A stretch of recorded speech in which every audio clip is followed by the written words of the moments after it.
Day 2 in Haridwar లో ఏమేమి చిత్ర విచిత్రాలు చేసామో ఈ రోజు చూద్దాం పద. నా వయసుతో పాటు వెనకాల శబ్దాలు వస్తున్నాయంటే భరించాలి, ఎందుకంటే కార్ లో ఉండి వాయిస్ ఓవర్ చెప్తాను. నేను 5ంటికి లేచి ఫ్రెష్ అయ్యి రెడీ అయ్యి తిరగడానికి బయలుదేరాం. ఎక్కితే అన్న సగం దూరం దింపి మిగతా దిగి నడిచామన్నా. అద్భుతాలు చూసుకుంటూ నడుచుకుంటూ రోఫే టికెట్ కొనడానికి వచ్చేసి మామూలు కష్టపెట్టాం ఎందుకు అని పక్కన నుంచి పెట్టి లైన్ లో దూరేశారు. ఇప్పుడు మేము వెళ్ళబోతున్నాం Mansa Devi plus Chandi Devi temple. Mansa Devi Chandi Devi up and down plus bus transport ticket కలిపి 534 పర్ పర్సన్. వర్త అంటే 8 కిలోమీటర్లు ట్రెక్కింగ్ చేసే బదులు వర్తే. రోఫేకి వెయిటింగ్ లిస్ట్ ఉంటే బ్రేక్ఫాస్ట్ కి మ్యాగీ చేసి చండీదేవి అమ్మవారు మీరు కూడా దండం పెట్టుకోండి. ఇంకా అన్ని చూసుకుంటే పక్కనే ఉన్న మన బాస్ వాళ్ళ మమ్మీ టెంపుల్ కి వచ్చి అంజనాదేవి అమ్మ దండం పెట్టుకోండి. అది కూడా మన బాస్. ఇక్కడ నుంచి కింద దిగి 2 గ్లాసులు మజ్జిగ వేసి వస్తానన్న మధ్యలోనే దింపమని ఆటో ఎక్కేసి బిల్వకేశ్వర మహాదేవ్ టెంపుల్ కి వచ్చాం. టెంపుల్ వచ్చా నంది సార్ గోల్డ్ మే. కొంచెం ముందుకెళ్తే గౌరీకుండ ఉంది, లోపల చూస్తే అంత కప్పేసి ఉంది. ఇలాంటి ప్లేస్లకి వెళ్ళినప్పుడు మనలోంచి తెలియని తొత్తరోడు బయటకు వస్తాడు కదా, అలా ఎటో వెళ్ళిపోతే వెతుక్కుంటూ పట్టుకొచ్చి ఆటోలో పడేశారు. అక్కడి నుంచి చక్కగా పక్కనే ఉన్న దక్ష మహాదేవ్ టెంపుల్ కి వచ్చేసాం.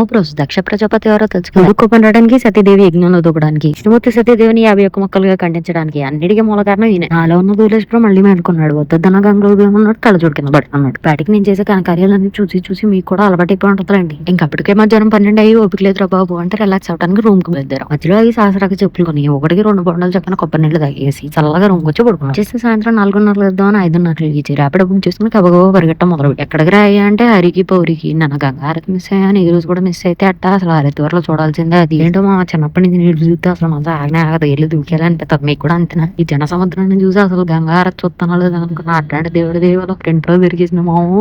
అరే హారతి ఎత్తున్నారా అని అనుకునే లోపే అయిపోయింది. మా పుట్టుకుని 10 నిమిషాల్లో చేసేసారు. ఈ జన ప్రవాహాన్ని తప్పుకుంటూ తోసుకుంటూ హారతిని ప్రసాదాన్ని అందిపించుకున్నాను. పక్కనే ఉన్న 2-3 గుళ్ళు కూడా వీక్షించిన తర్వాత ఇంటికి వచ్చి బొబ్బున్నా.